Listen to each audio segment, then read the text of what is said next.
হাটঘাট মাঠের পর এবার মসজিদ মাদ্রাসার দিকে নজর পড়েছে চাঁদাবাজদের। শুনতে অবিশ্বাস্য মনে হলেও রাজধানীর মোহাম্মদপুরে চাঁদা না পেয়ে একটি মাদ্রাসার নির্মাণ কাজ বন্ধ করে দিয়েছে সন্ত্রাসীরা। শুধু তাই নয়, দলবল নিয়ে ভাঙচুর চালিয়ে লুটে নিয়ে গেছে ইট, কাঠ, টিন সহ নির্মাণ সামগ্রী।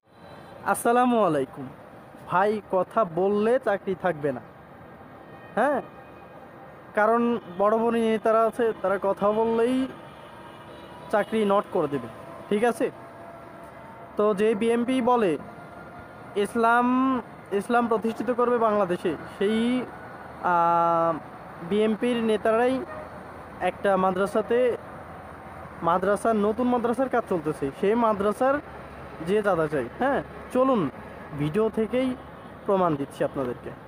এটার সাথে কৃষক দলের সভাপতি জড়িত ছিল, শ্রমিক দলের কে জড়িত ছিল, এবং এর সাথে একটা কিশোর গ্যাং ছিল। মূলত ছিল সবই বাচ্চারা।